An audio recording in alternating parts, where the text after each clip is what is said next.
Hello friends, I am Trambak Nayak. Welcome back to our channel বিনিয়োগ।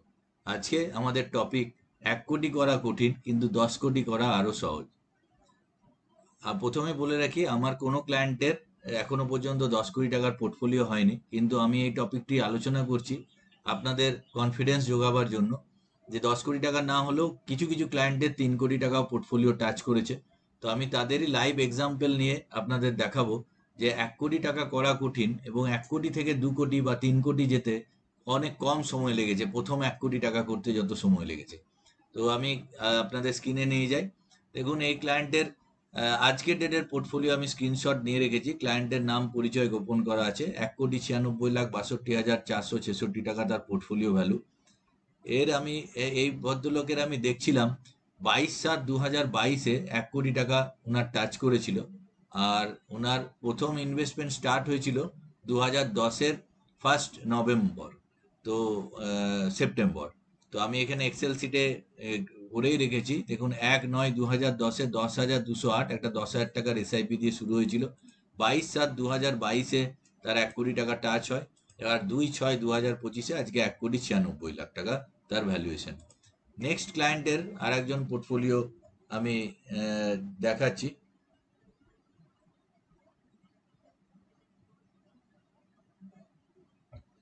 Next ক্লায়েন্টের currently portfolio আছে 2,06,61,275।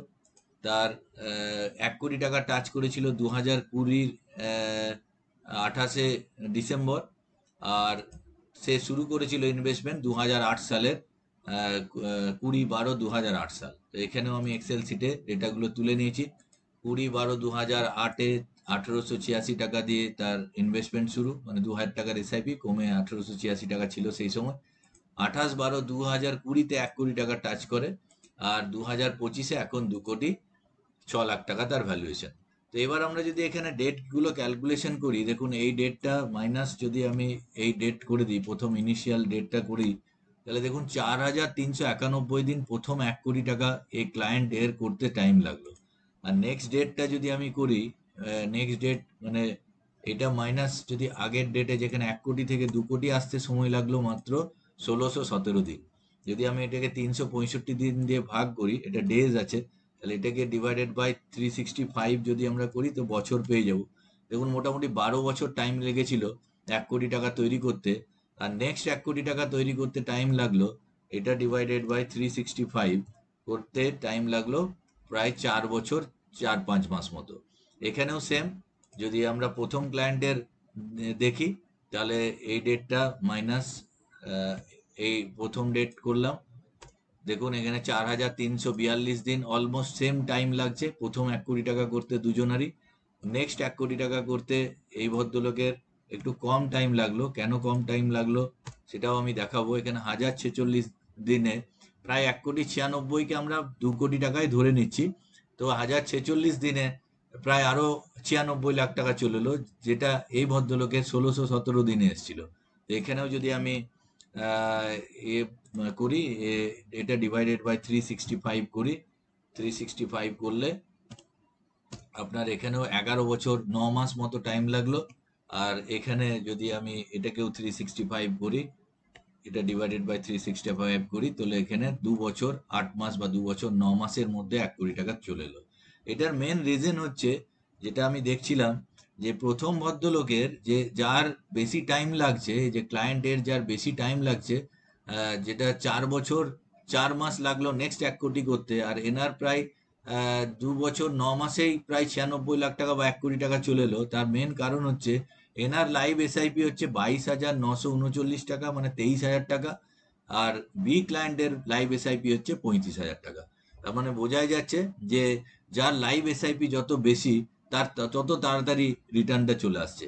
তো এখানে এটাই দেখবার বিষয় যে কত তাড়াতাড়ি, যেটা প্রথম 1 কোটি টাকা 12 বছর এলো, নেক্সট 1 কোটি টাকা হলো 4 বছর 4 মাস বা 5 মাসে।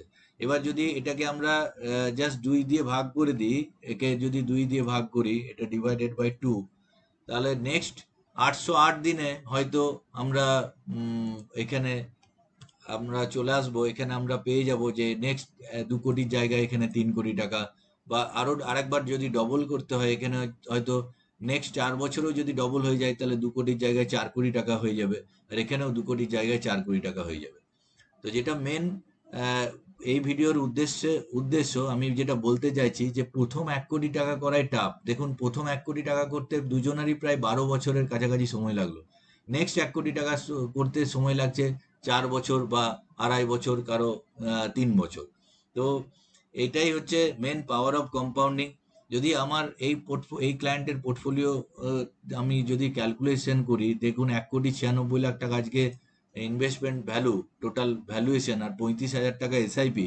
যদি আমি একটা ফাইন্যান্সিয়াল ক্যালকুলেটারে যাই, দেখুন এখানে যদি আমি 1,96,00,000 টাকা দিয়ে দিই, 1,96,00,000 টাকা, আর মান্থলি ডিপোজিট উনি 35,000 করছেন।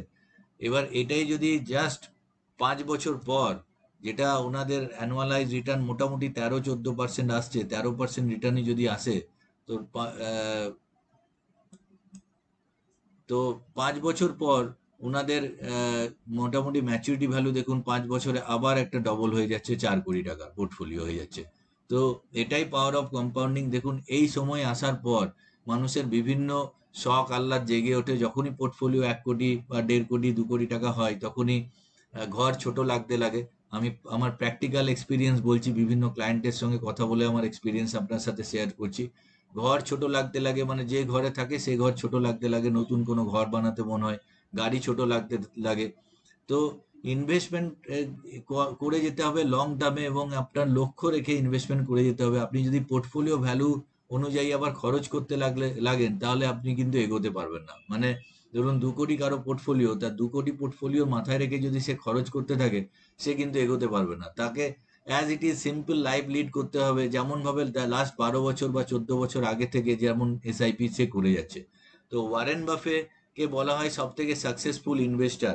তো ওয়ারেন বাফের যেটা সব থেকে 96% অফ ওয়েলথ, ওয়ারেন বাফের তৈরি হয়েছিল প্রায় 60 বছর, মানে ওনার 60 বছর বয়স হওয়ার পর। এখানে আপনারা গ্রাফে দেখতেই পাচ্ছেন যে প্রথম ফার্স্ট $1 মিলিয়ন হয়েছিল 30 বছর বয়সে, তারপরে 32 বছর বয়সে $1.4 মিলিয়ন, তারপরে 33 বছর বয়সে $2.4 মিলিয়ন, এরকম করতে করতে 50 বছর বয়সে উনি, তখনও $1 বিলিয়ন হয়নি, $376 মিলিয়ন হয়েছিল। ফার্স্ট 56 বছর বয়সে তিনি $1 বিলিয়ন মালিক হন। তারপর থেকে 83 বছর বয়স পর্যন্ত রেকর্ড আছে। তো কারেন্টলি আমি একটা লেখা পড়ছিলাম যে 2000-এরও বেশি বই লেখা হয়েছে ওয়ারেন বাফের সাকসেস নিয়ে, কিন্তু সব বইগুলি খুব চমৎকার ভাবে লেখা হয়েছে, কিন্তু খুব কম বইয়ে ডেসক্রিপশন দেওয়া আছে যে কেন তার এই ওয়েলথ তৈরি হয়েছে। মেনলি তার ওয়েলথ তৈরি হয়েছে তার 10 বছর বয়স থেকে তার ইনভেস্টমেন্ট স্টার্ট হয়, এবং তিনি একটি শতাব্দীর 3/4 উনি স্টে ইনভেস্টেড আছেন, মানে 75 বছর ধরে ইনভেস্টেড আছেন। আপনাদের সঙ্গে লেখাটি আমি শেয়ার করছি। দেখুন, আমি রিডিং করছি যে 2000-এরও বেশি বই রয়েছে যা বর্ণনা করে যে কিভাবে ওয়ারেন বাফেট তার সম্পদ গড়ে তুলেছিলেন। অনেক বই চমৎকার, কিন্তু খুব কমই বই একটি সাধারণ সত্যকে গুরুত্ব দেয়। বাফেটের সম্পদের কারণ শুধু ভালো বিনিয়োগকারী হওয়া নয়, বরং শৈশবকাল থেকেই ভালো বিনিয়োগকারী হওয়া। এই লেখার সময় ওয়ারেন বাফেটের নেট সম্পদ ছিল $84.5 বিলিয়ন। এর মধ্যে 84.2 বিলিয়ন তার 50তম জন্মদিনের পর অর্জন করেছিলেন, আর $81.5 বিলিয়ন তিনি অর্জন করেন এমনকি সোশ্যাল সিকিউরিটি পাওয়ার যোগ্যতা অর্জনের পর, মানে 60 বছর বয়সের পর। তো ওয়ারেন বাফেটকে একজন অসাধারণ বিনিয়োগকারী, কিন্তু আপনি একটি গুরুত্বপূর্ণ দিক মিস করবেন যদি তার সমস্ত সাফল্যের কৃতিত্ব কেবল বিনিয়োগের দক্ষতাকেই দেন। তার সাফল্যের আসল চাবিকাঠি হলো তিনি প্রায় 75 বছর ধরে ধারাবাহিকভাবে অসাধারণ বিনিয়োগকারী ছিলেন। যদিও তিনি যদি 30 বছর বয়সে বিনিয়োগ শুরু করতেন এবং 60 বছরে অবসর নিতেন, তাহলে মানুষ হয়তো তাকে খুব কমই মনে রাখতো। মানে ঠিকই, যদি 10 বছরে ইনভেস্টমেন্ট না স্টার্ট করে উনি যদি 30 বছরে শুরু করতেন আর 60 বছরে শেষ করতেন, তাহলে ওয়ারেন বাফের এত ওয়েলথ হতো না।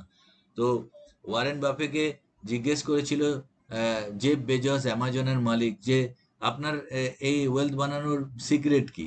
তো এত সিম্পল স্ট্র্যাটেজি কেউ ফলো করতে কেন পারে না?